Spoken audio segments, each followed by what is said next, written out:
and the session is basically, it is a case-based session. And before I start with that, I thought it will be nice to give a little overview upon the role of immunotherapy and how the biology of the tumor plays in a crucial role in this. Shrutika, is my slides visible, and can I Yes, go ahead? Okay.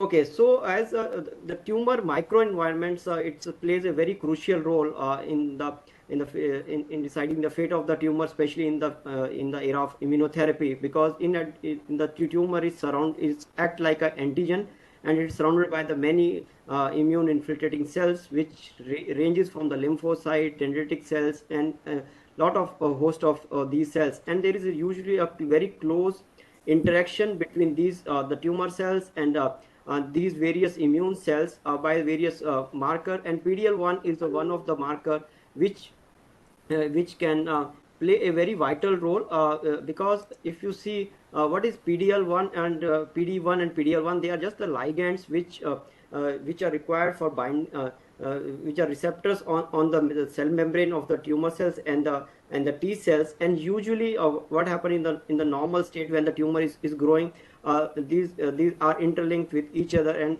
so that this interaction blocks the activation of the immune cells.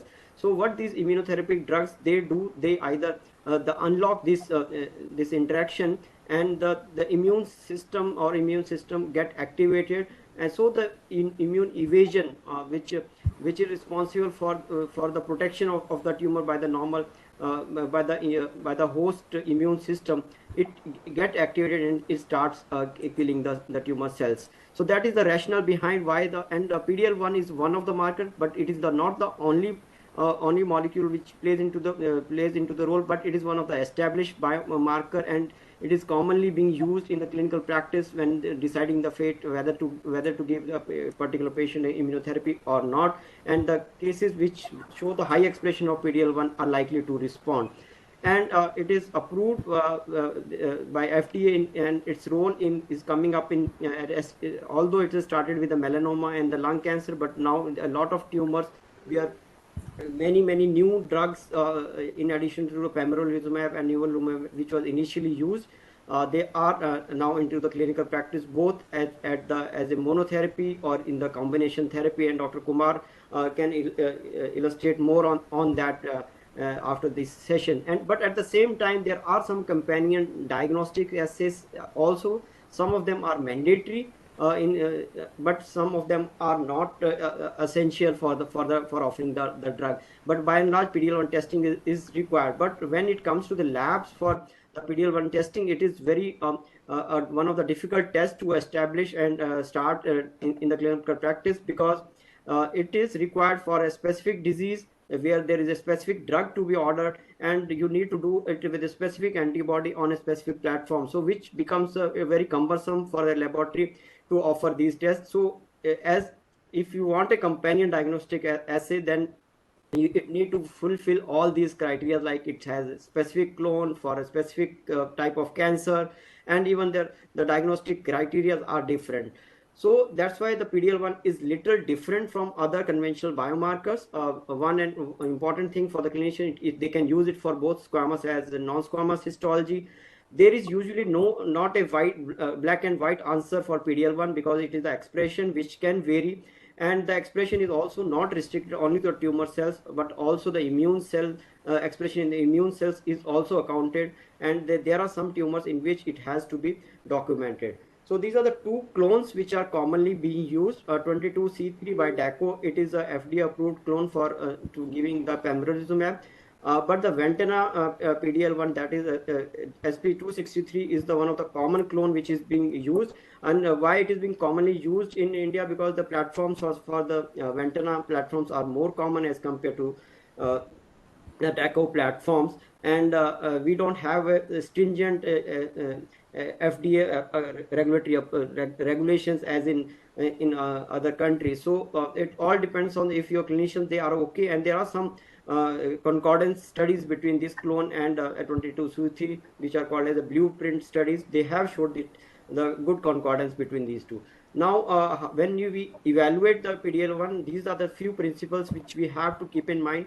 First and foremost important is the evaluation of the controls. And so the controls, the positive and negative controls are essential for performing the test. And external control, that is the tonsil, can be used. The sample acceptability, that whether the sample is adequate to perform the test or not. And once you fulfill these criteria, then you go for the expression of PDL1 either in the tumor cells or in the immune cells, and finally offer a score. So as I start, first you have to evaluate the controls, whether they are working fine or not. And the sample adequacy means you have to, the biopsy sample has need to have at least 100 cells. uh, Controls, which controls are being used, first the with the 22C3 clone, cell line controls also comes, but sometimes they every lab can't afford, and they have a limited time. So you can use the tonsil as a good external control, which, because it has a variables, it shows variable staining for PDL1. uh, the sample size, as I mentioned, it has to need to have 100 viable tumor cells. You can do the PD-L1 expression either at the primary site or resection, whatever the tissue is available. But there can be heterogeneity between the expression, and that the best, the whatsoever the best sample available, it should be subjected to the testing.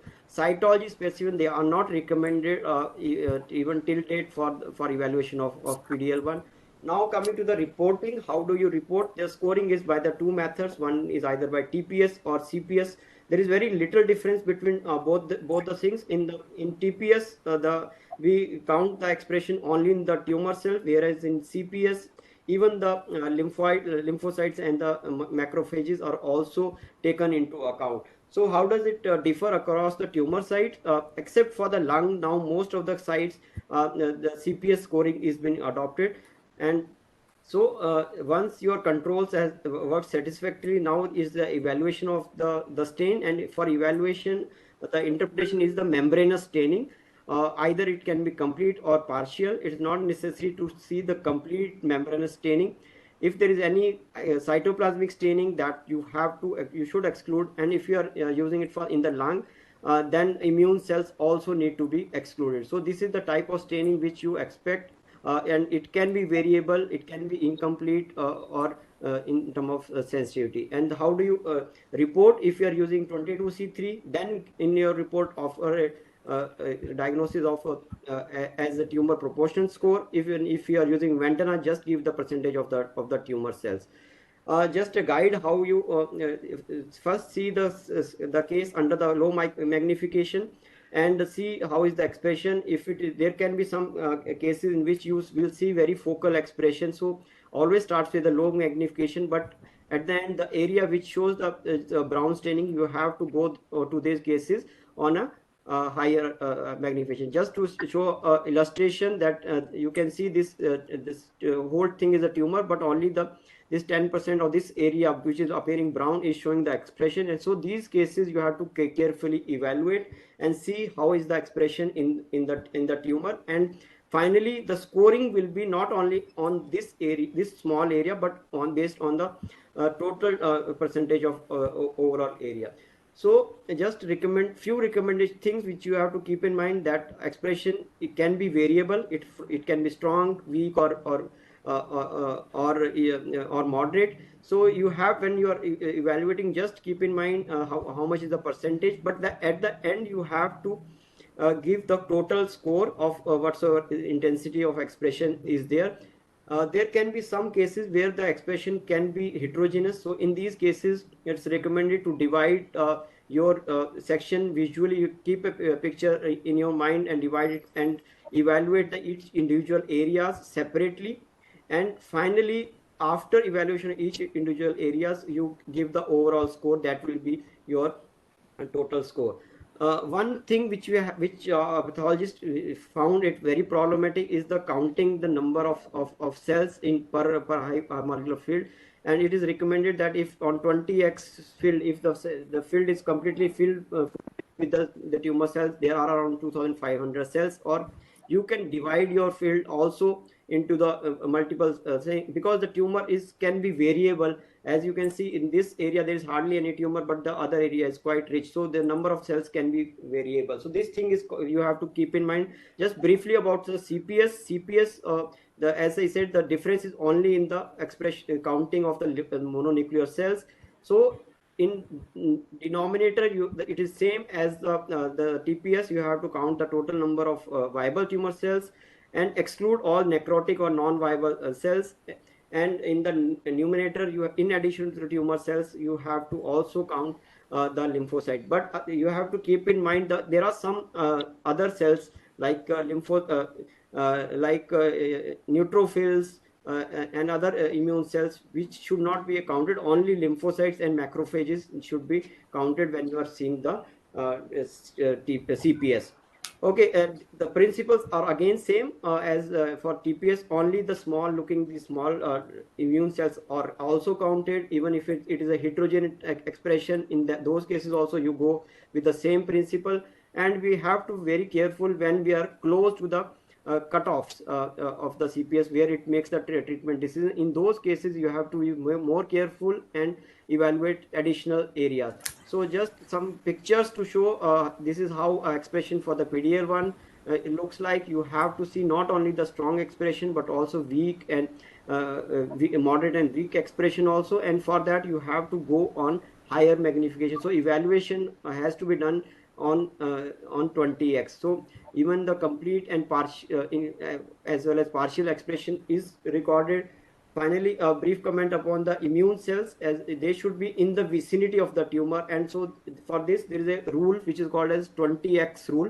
So we have to see whether the expression of the tumor within the 20x field of the tumor. So just to give you an example, so this is a tumor. So you, especially these problems occur if you are evaluating the PDL1 in the lymph node. So you have to see the expression only within the 20x field and not beyond. So this area you will not count. Only the area which is in the proximity of tumor should be accounted.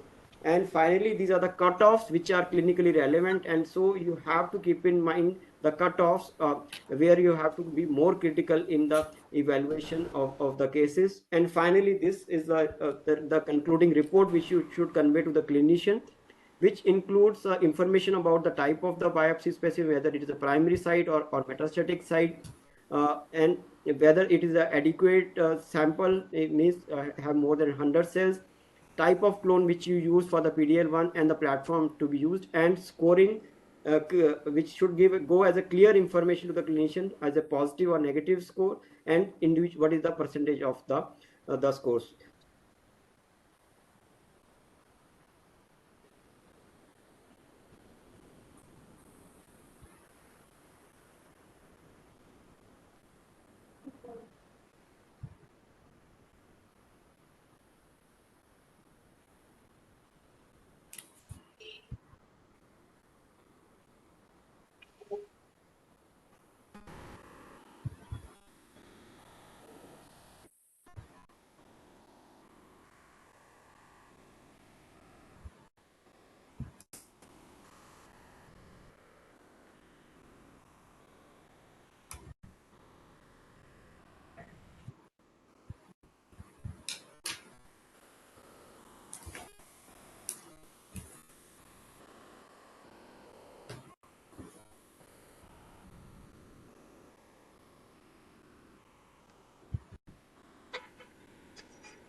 Shrutika, can you hear me? Because I'm getting a message. I'm Sir, no, you were not audible for the last minute.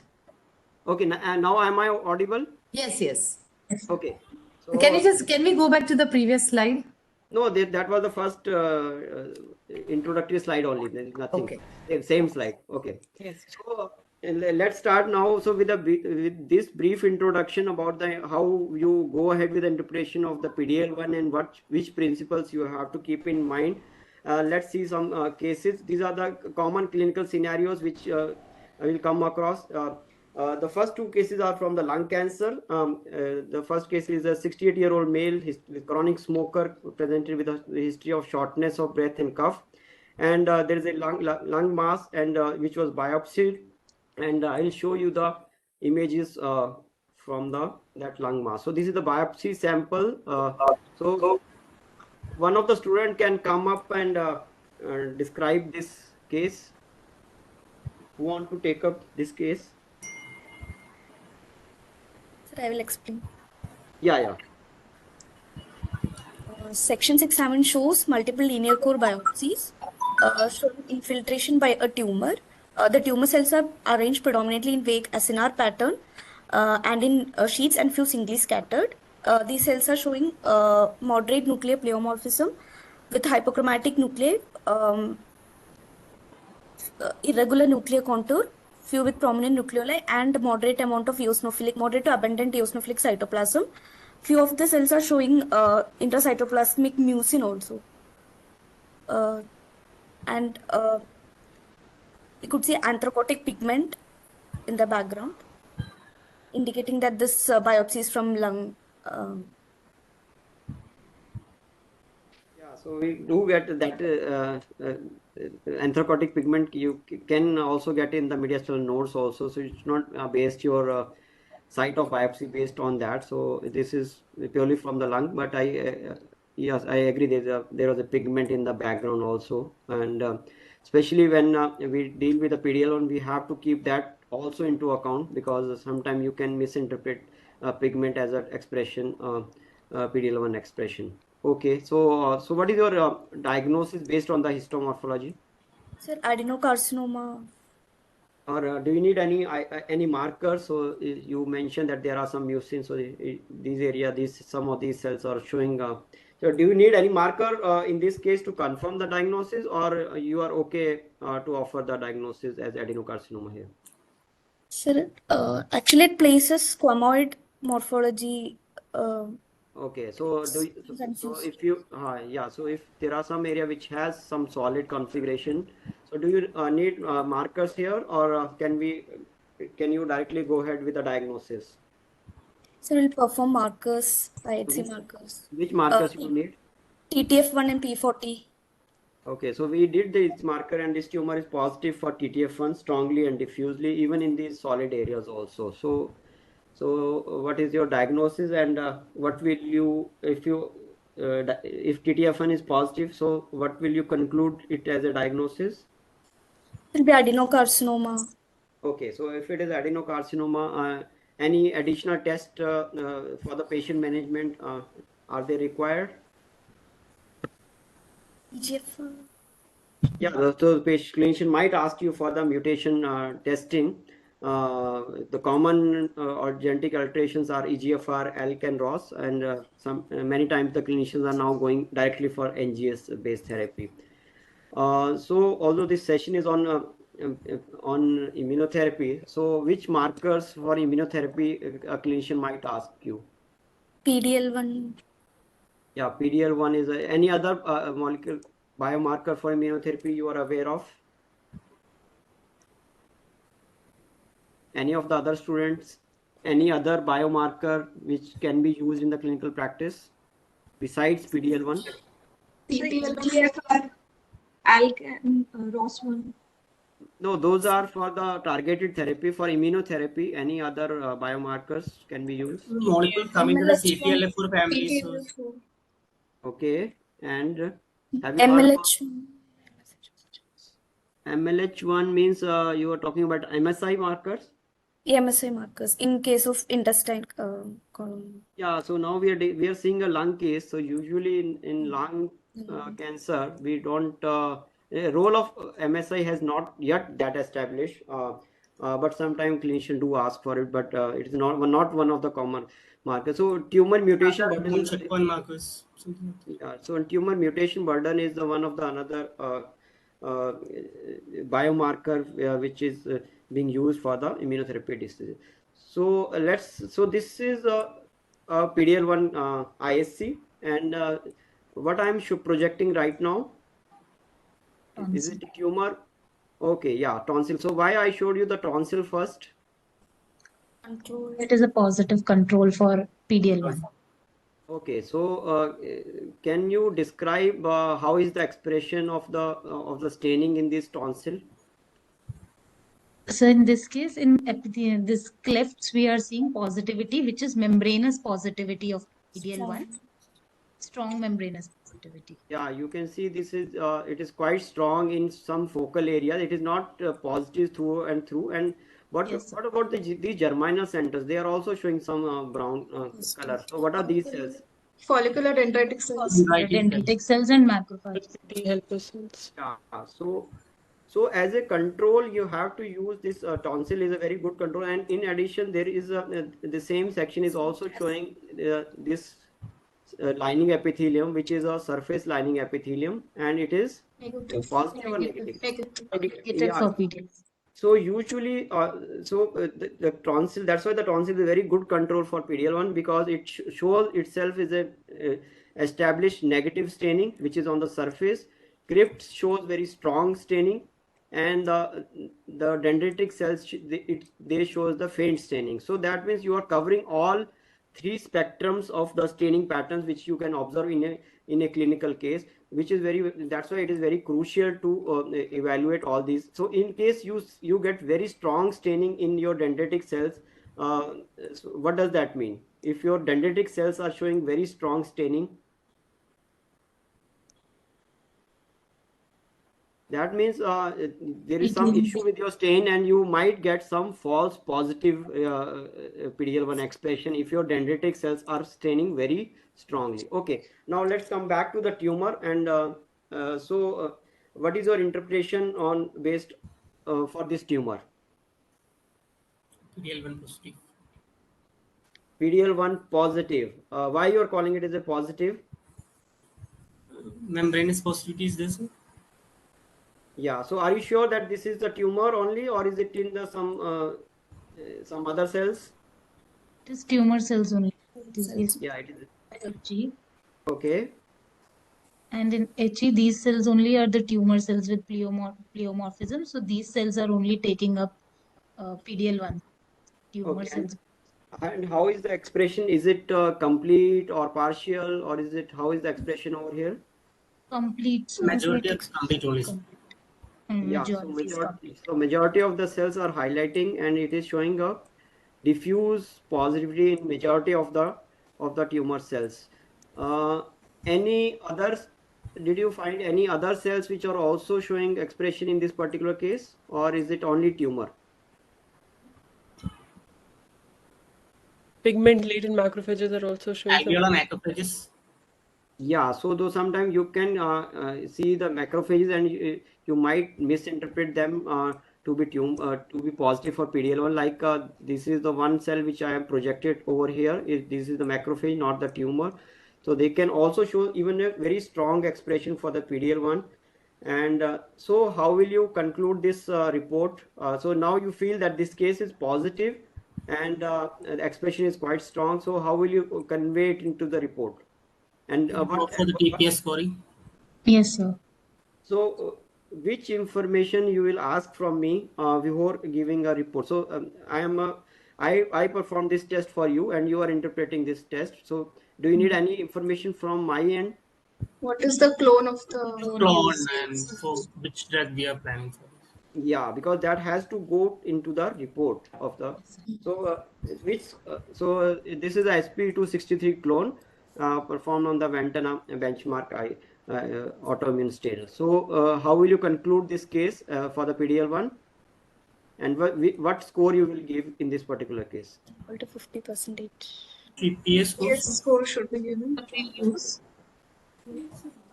Yeah, so in this case it is almost 70 to 80% of the cells are positive. So it is fairly above the cutoff positivity of 50%. May I know who is speaking, and your voice is not clear.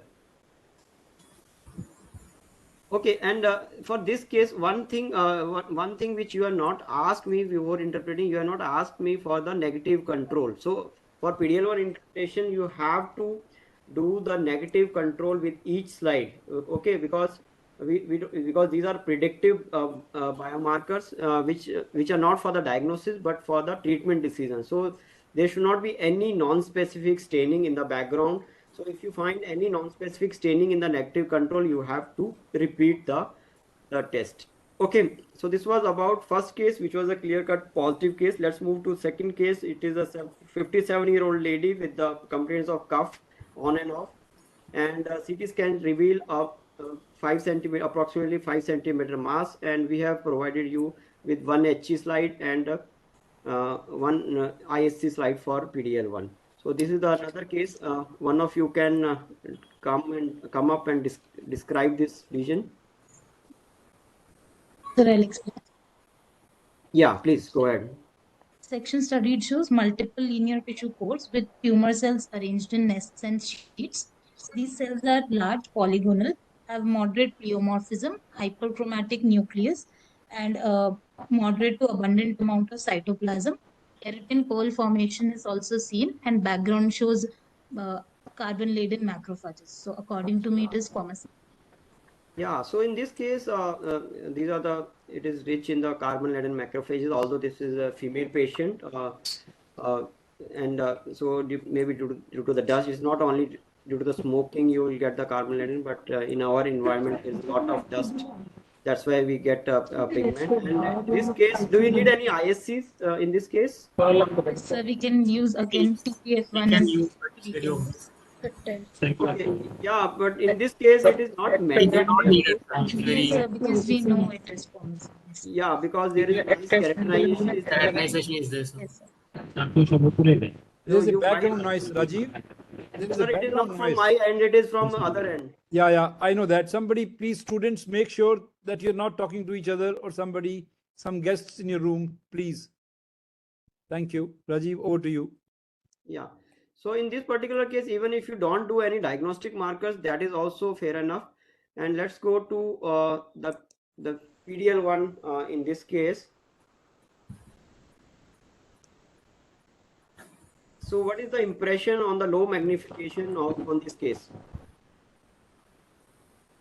We can see some staining, but it's mostly in the areas of the pigment-laden macrophages and not in the tumor area. So it looks like it's negative. Yeah, so you can see some staining over some brown staining, but majority, as you mentioned, it is around the Not from around the pigment-laden macrophages. There are some areas over like here. So do you think it is? What will you consider this as a significant or not, or you will ignore It's very this? non-specific staining looks. Mostly cytoplasmic staining. Non-specific staining it looks like. Looks more like an artifact due to crushing, or there are some folding artifacts. So it might be because of that. There is no convincing membranous staining. Yeah, so membranous staining you will see only when you interpret, that is only in the tumor cells. But if you start seeing the immune cells, especially in the immune cells, the staining will be cytoplasmic. Okay, so so that's why it is very crucial to evaluate which type of cells you are seeing when you are evaluating the PDL1. Like this expression, you can't say this is non-specific. This is the this area is quite away from the tumor also. So if you see this is the foci which is showing some staining and tumor is far away. So this might be the part of component of the normal native lymphoid response, and normal lymphoid cells can also shows use some of the some PDL1 expression. So there is another area which over here where also there is some brown color. So what do you think about this area? Yeah, mostly macrophages. Yeah, macrophages, or another thing which you have to keep in mind, if the tumor is necrotic, or and you can see there is this area is showing squamous carcinoma. So this can be some necrotic component with macrophages. So you have to ignore staining in those areas as well. So again, there are some brown staining again in close proximity to a tumor, but if this is a case of lung cancer, we'll ignore it. So, but if it is a case of from some other side, we have to also account into it. So what will you conclude this case as? Negative. Negative. Yeah, tumor, this is a negative for PDL1 expression. Okay. Now, third case, it is a 56-year-old male with the tumor in the buccal mucosa, and patient underwent surgery, but the disease recurred after 1 year, and now the clinicians, they want to look for the other alternative options for the therapy. And please, someone describe this case for me. The given section shows tissue bits infiltrated by tumor cells arranged in nests, squads, and individually dispersed. Individual cells are pleomorphic with increased NC ratio, hyperchromatic nuclei, and moderate to abundant cytoplasm. Extensive keratinization and keratin pearl formation is seen, and a prominent intercellular bridging is also seen.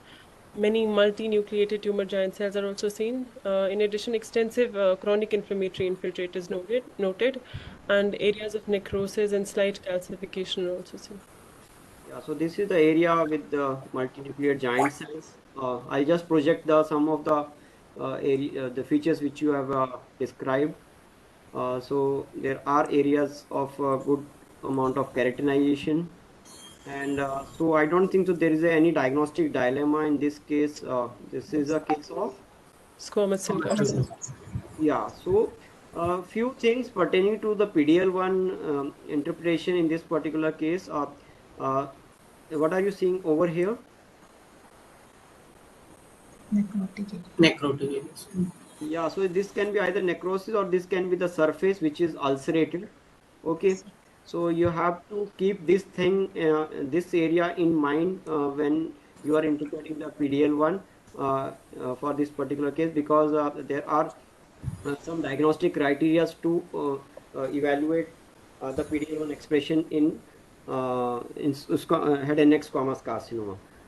Okay, so low power interpretation of PDL1. Tumor One lines showing the possibilities of Yeah, it positive, negative. Patchy positive. it's positive, sir. Yeah, so here we can see there are some areas of positivity or brown staining over here. Okay, and there are some other areas over here. So then then if you see such expression and it is quite heterogeneous, okay, so there are some areas which is coming. So in these cases, then what we have to do, we have to go really close to these areas, and these need to be evaluated at minimum of 20x magnification, so that we can come to know whether the expression is really true positive or is it only cytoplasmic staining which is giving the it color. So what is your impression now on this area? Is it membranous or cytoplasmic? it's membranous. Membranous. This is Yeah, membrane. Strong to al- moderate. although there is a staining in the within the in the cytoplasm, but you can still make out the membrane. So if even if you get the membranous staining, sorry, cytoplasmic staining, but even if you can appreciate the membrane, you can count that. Okay, so that is one area. What about this area?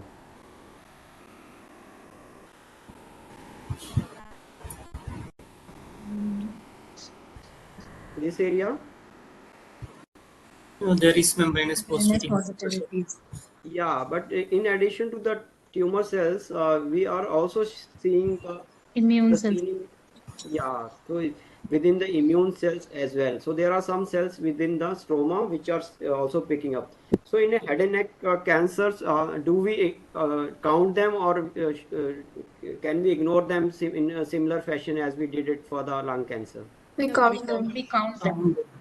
Yeah, we count them, and another thing, when you're counting immune cells, especially in such a case, you have to also keep in mind that this expression is not in the fibroblast. Okay, so like in the stromal cells or fibroblast, if sometimes they can also pick up the PDL1 staining. So you should not count the staining in the fibroblast or in the stromal cells. It should be only two type of cells which I told you in my presentation, only lymphocytes and macrophages. Prophages. Okay, and this is the another area which I told you to pay attention when we are when I showed you the HE also.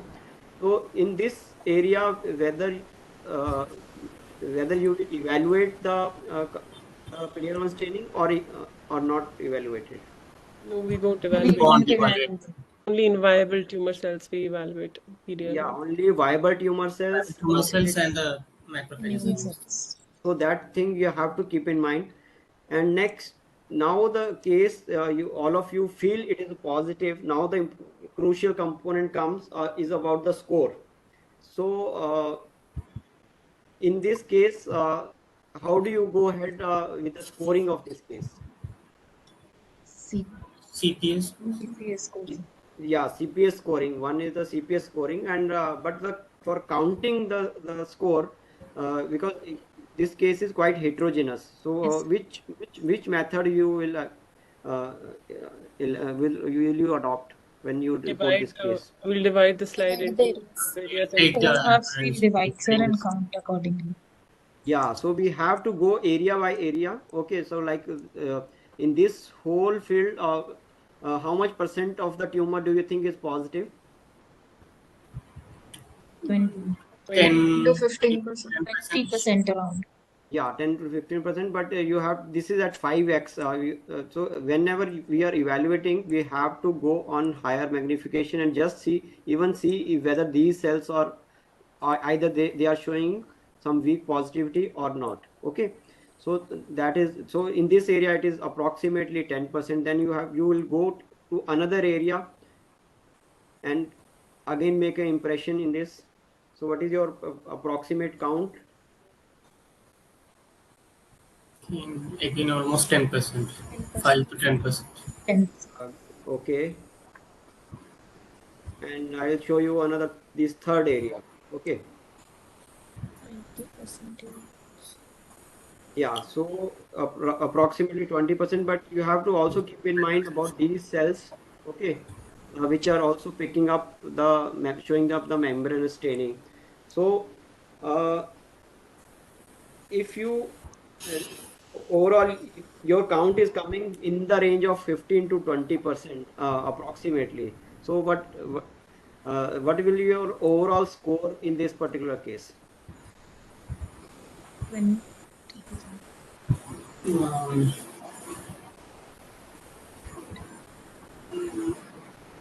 15 to 20%. 30% around. Yeah, so in 20%. such case, you have to be very critical, okay, because the cutoff for the clinician is 20%. Okay, so you have to make your decision very precisely whether is it going beyond 20% or not. So these cases, first two cases were very clear cut positive with more than 50% or clear cut negative. But this case is little more tricky because you have it is very close to the cutoff criteria, and with the in these such cases you have to be very critical, and if still in doubt, better to do the PDL1. So now if you come across this area, so this whole tumor component is positive. So if you see the more areas in such cases, there is a possibility that you might reach the appropriate score, and this case is just above the 20%, and you are quite close to that because it is a little relatively challenging case to decide on the exact scoring. So in real life you might come across such cases which are very close to the cutoff criteria, and where you the practice and following the strict guidelines makes a difference. So let's come to the move to the next and the last case, which is a case of colorectal. Excuse me, sir, I Yes. have a doubt. Like Okay. in the previous case, in some areas we had weak positivity. So if we take them, our tumor goes more than 20. We should Yes. include them. Like Yes, that's what I was trying to some say. So areas. yeah, so like even in these cases, these areas also the expression is weak. So if you can make out the membranes clearly, then Yes, you sir. have to take that into account. So that's why this case is more than 20%, not less than 20%. Okay, so in the initial two areas, so now this is the magnification Yes, sir. at the I'll just put it at 20x. So okay, so you have to evaluate the case at this magnification. So Yes, sir. uh, not at only the 5 or 10x. On the low magnification you might miss the weak staining pattern. Okay, so that's why you have to always reconfirm your findings on by going on at least on 20x magnification. Yes. Yeah, so this is a case of colorectal tumors, and in colorectal tumors, which can you someone describe this tumor quickly so that we can finish the cases within next 5 minutes? Yeah. Section shows a colonic wall infiltrated by a tumor arranged in vague glandular pattern and solid sheets. The tumor cells are columnar with amphiphilic cytoplasm, elongated nuclei, and vesicular chromatin. Numerous mitotic figures are noted. There is glands are showing necrosis, and tumor is seen reaching up to the muscularis mucosa.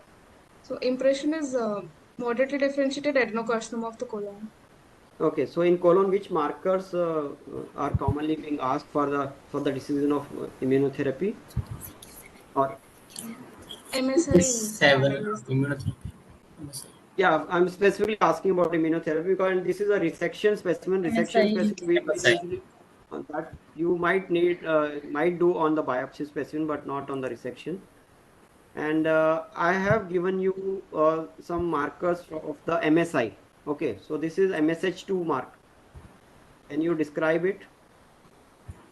tumor cells show retained expression for MSS2, retained nuclear expression. So how do you compare it? You compare it with what?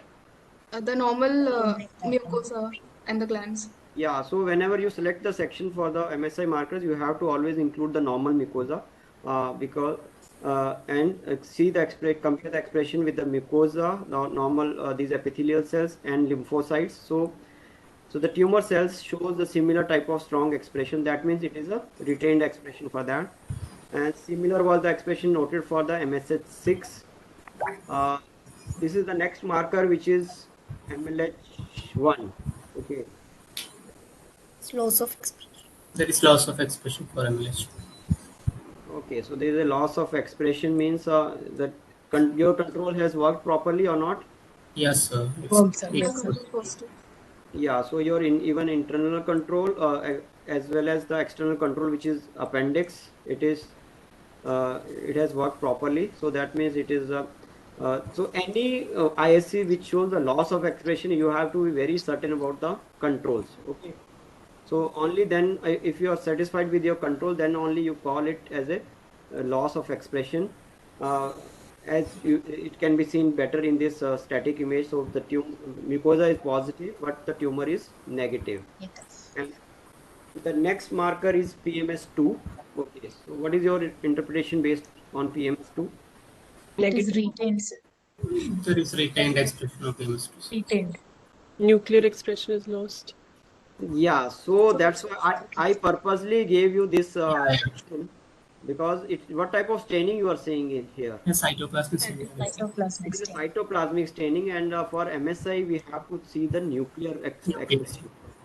So that's why sometimes you can get some false cytoplasmic expression or some, but it is not a true expression. So it is the loss of expression because the tumor cells show only cytoplasmic, no nuclear expression. So and MLH and PMS2 go hand in hand. So what is your overall conclusion based on this? Tumor cells show retained expression for MSS2 and MSH6, while there is loss of expression of MLH1 and PMS2.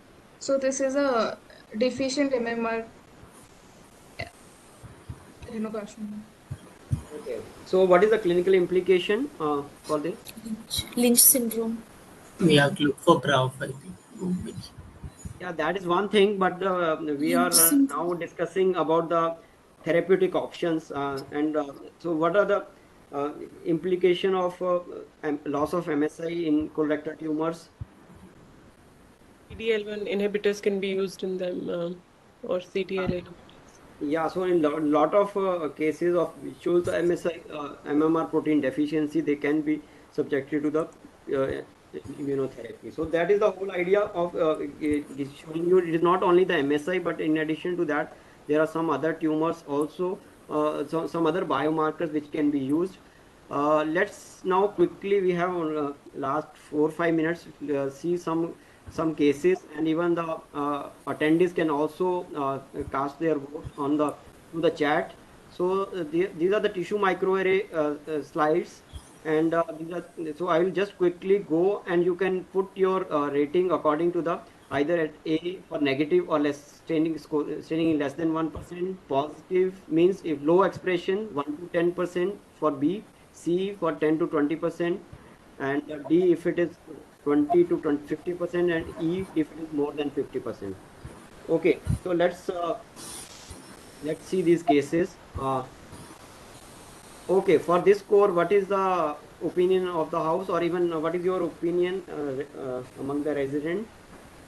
This is the control tissue, tonsillar control tissue, showing some Yeah. positivity. Normal expression of So cancer. based on this, your impression should be only control for PDL1 is satisfactory. Okay.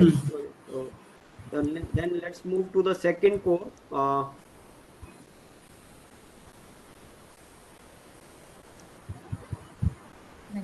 This is negative. It looks like a It is cell line negative control.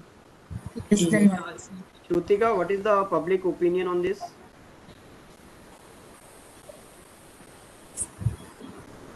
The responses are slowly coming in. We'll wait. Yeah, it's A. It's mostly A. A. Yeah, so if you see critically the tumor is negative, but here we can, in these sections, we can appreciate that these macrophages are nicely picking up the staining. So which you should not get carried away by these macrophages and call it as a low positive expression for PDL1. Okay, and this is another area which here there are some immune cells. Okay, so let's move to third core. Okay, what about this?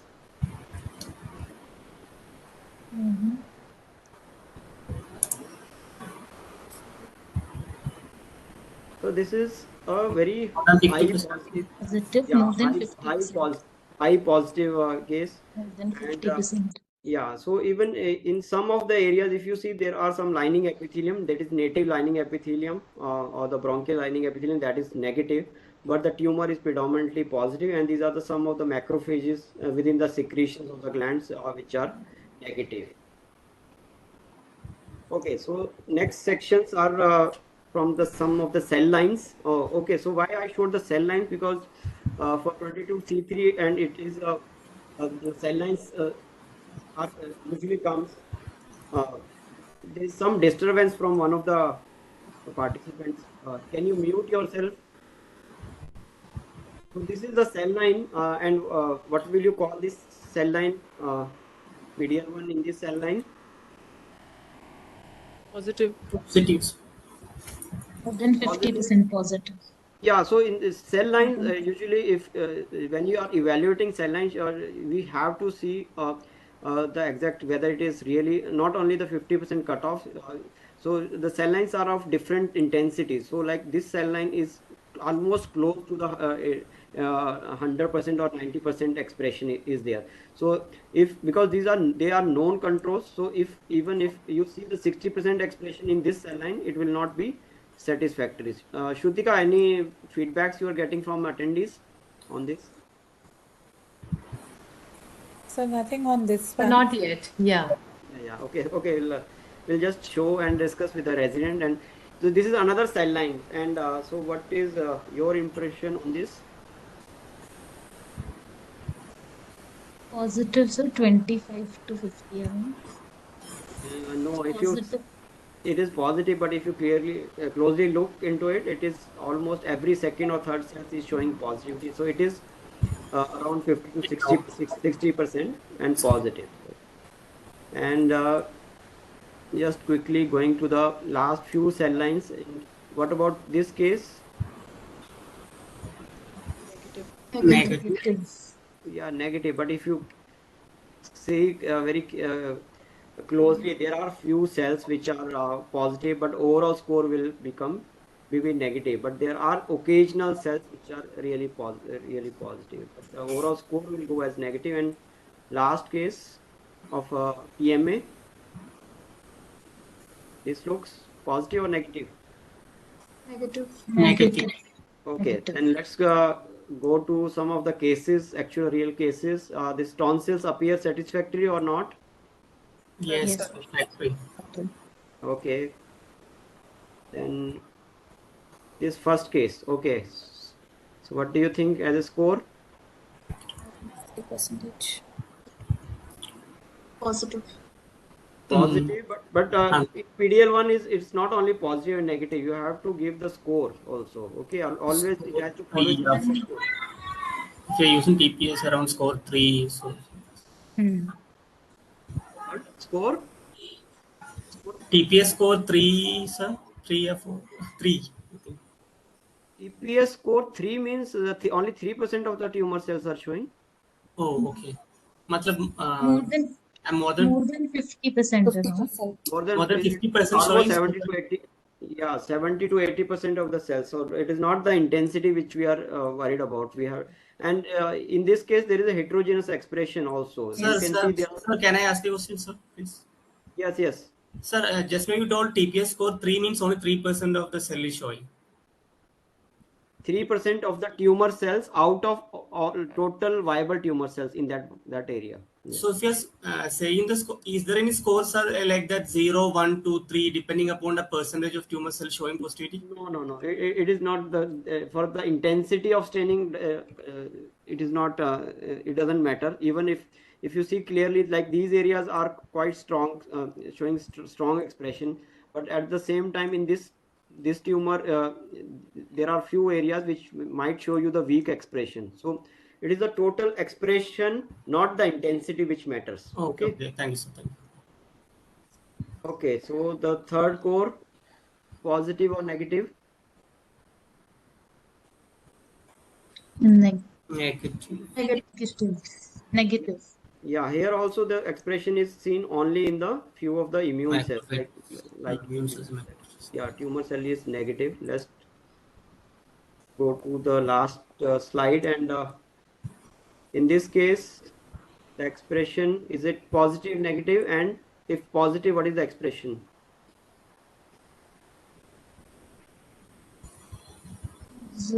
Basically, cytoplasm. It is showing both cytoplasmic as well as Membranous. incomplete membranous. So we have to account that also into the scoring. And if you see the overall, if it's such type of staining, so it is not as strong or crisp as in the first case, but there is an incomplete broken membrane like staining, and it is also in approximately 30 to 40% of the cells which are giving such type of staining. You can go back, the cases are available online and see them again. This case, positive or negative? Negative. Negative. Sir. No, so if you that's what before calling any case as negative, you have to go on higher magnification. Now you can appreciate, are these, there are some positive cells, yes or no? Yes, sir. Yes. So don't jump into a negative staining, because even the 1% is also matters to the clinician, especially in the second line. So if you see these areas now on 20x, there are a good number of cells which are positive. Okay, let's go to the last case, and after that I will hand over to the Dr. Kumar for his comments. Okay, this case.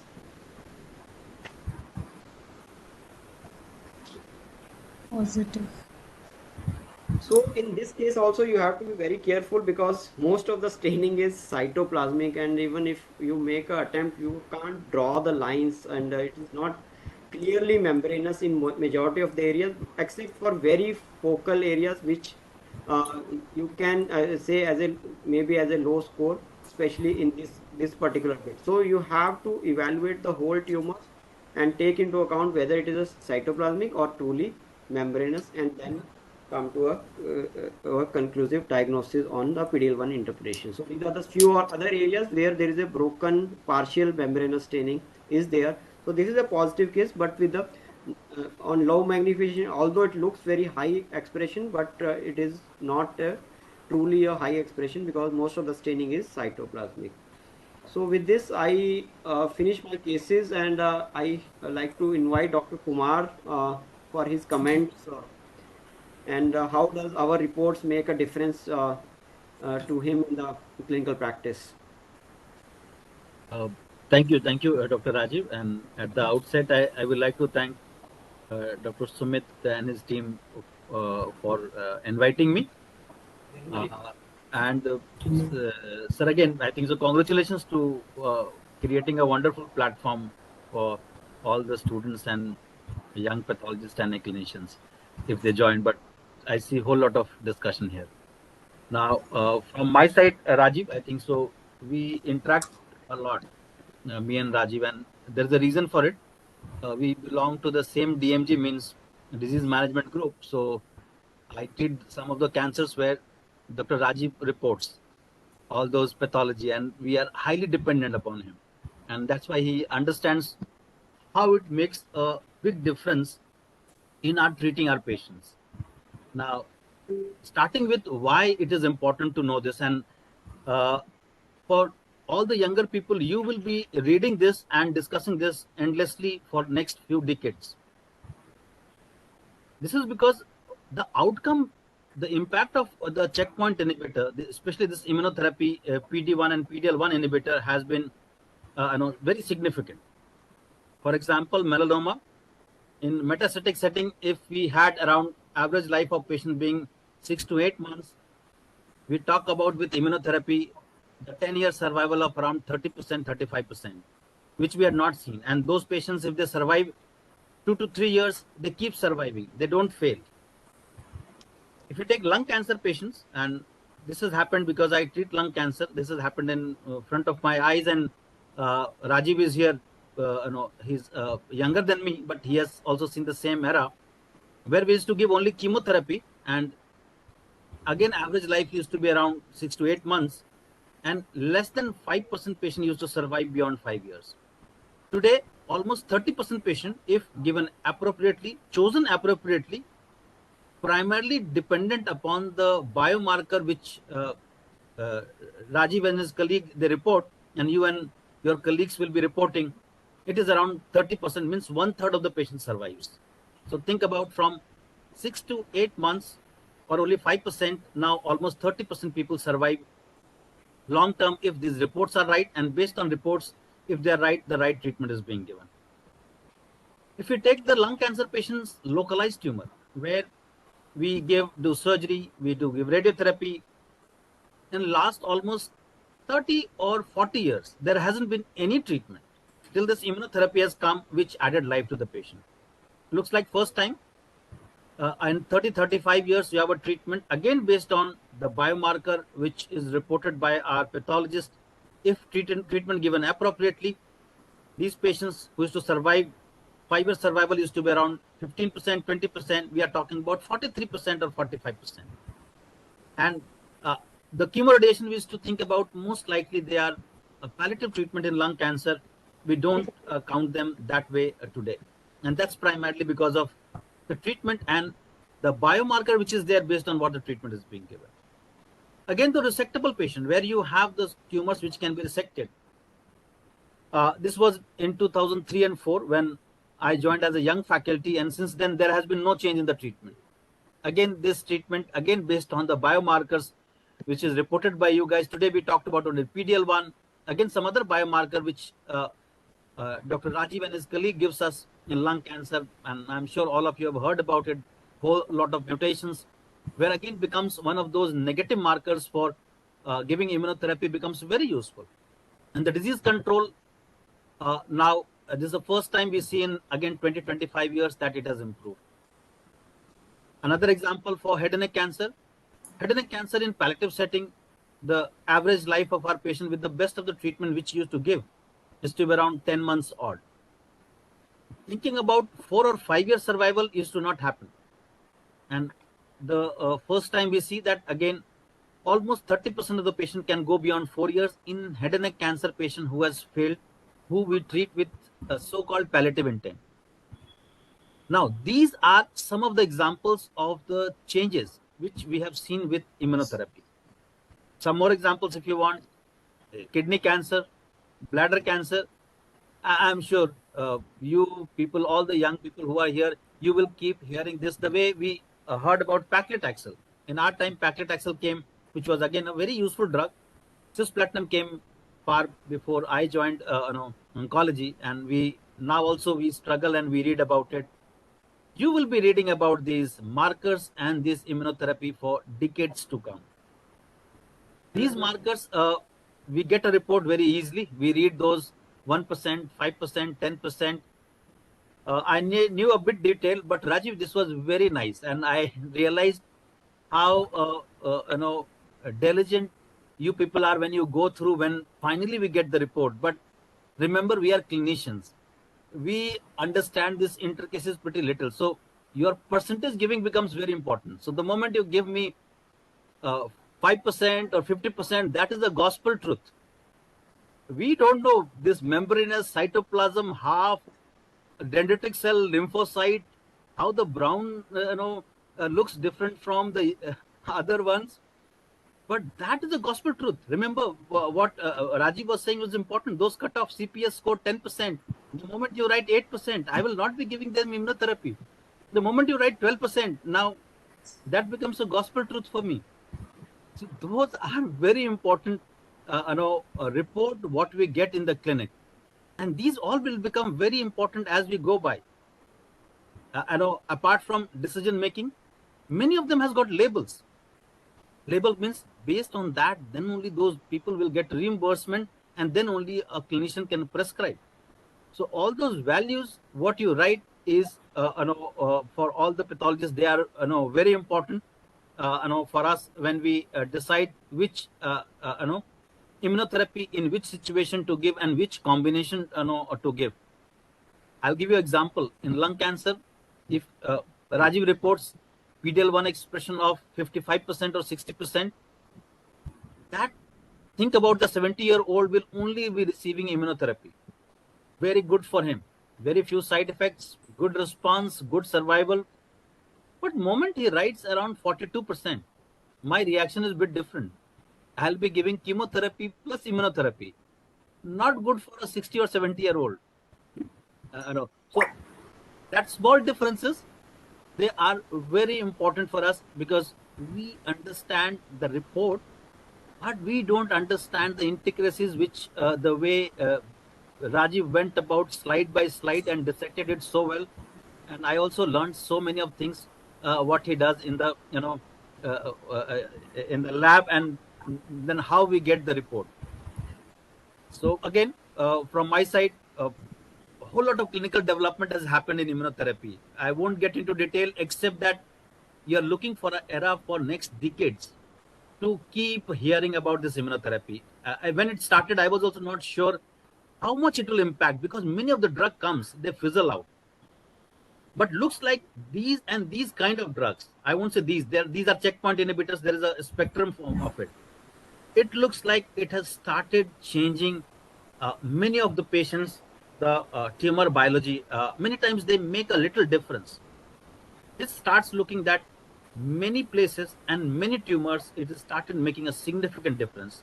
And many places it makes a little difference, and that is where your report becomes very important, where we want to use and where we don't want to use. But many places it makes a very significant difference. So with these words, if there's any question, I'll be happy to take questions if there's any clinical question, but I know this is primarily a pathology meet. Thank you so much, Dr. Sumit, for inviting me, and Rajiv, a wonderful lecture. I need to request you to take a lecture in the department also for a clinician. Thanks, Kumar, and thanks, Rajiv, very much. Means I think there are questions in the audience, but I don't think I can take the questions right now, Rajiv. I hope you understand. Kumar, you too, because we have Gaurav in waiting now. Excellent discussions. So if Rajiv, I would request you to stay back. Kumar, please, I can't force you to stay back. You have so many other things to do. But I would, if we have any clinical questions, we'll ask you on the phone and we'll tell the students answers. But I would take your liberties to invite now Gaurav, Gaurav Narula. Gaurav is a dear friend, and he is a pediatric hemato-oncologist. And over to Sindhura and Shrutika. I think over to Gaurav. Gaurav, you can share your screen, and over to you. You are muted, Gaurav.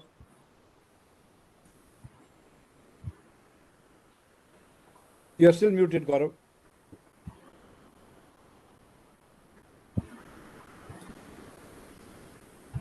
Can't hear you, Gaurav.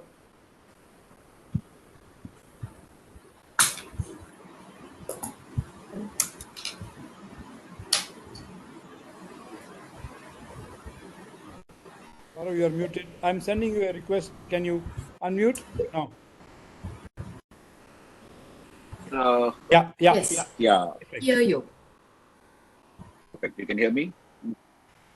Yes. You can see my screen. Yes, sir. Right. Okay. So thanks a lot, sir, for this. This is also a first for me that I'm addressing primarily pathology audience, though I think I have done it before in front of few of your flow cytometry meetings. So I had shared my slides. I understand this is a new topic for many people. That's what I've been given to understand by Dr. Gujral.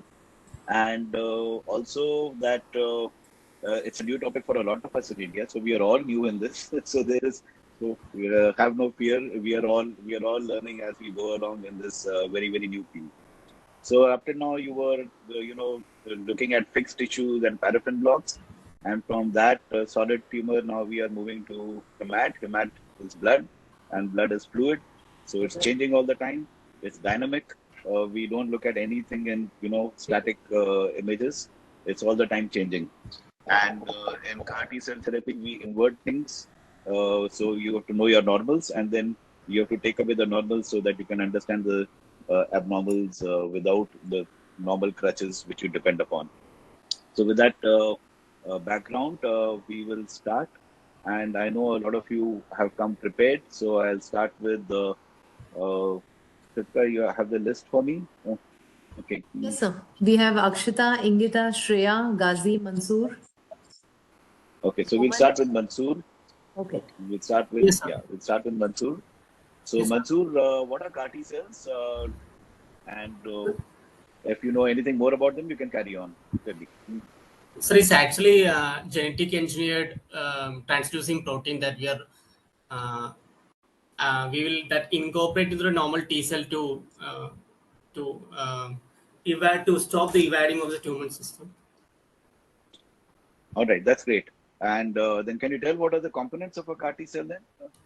So there will be an antigen recognition unit will be there that will be made up of that single chain variable fragment, and there will be T cell recognition CD3 target CD3 derived T cell recognition center, and there will be some co-stimulatory molecule depending whether it is CD28 or 41BB that will be used. That's pretty nice. So Akshata, can you tell me how do they act? So how does the CAR T cell act? The chimeric antigens will recognize the tumor cell surface antigen without the help of MHC.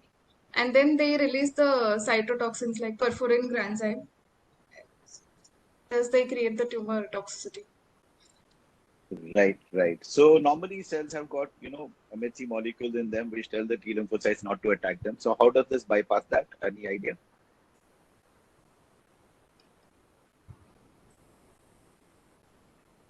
Okay. So are there any approved products available in the world or in India? Yes, sir. Yes, sir.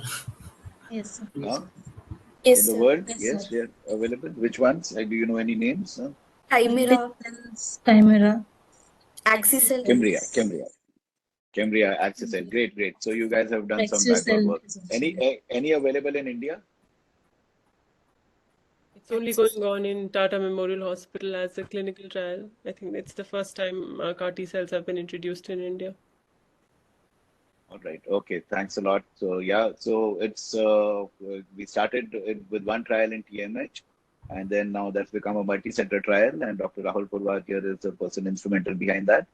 And also now other companies are also coming in. So now the scene is hotting up.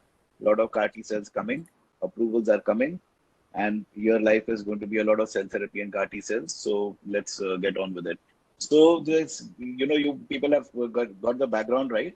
So just to explain to everybody, basically we all know that tumors are immunogenic. You just heard a full class on immunogenic tumors and how they can be, enhanced. The tumoric effect can be enhanced.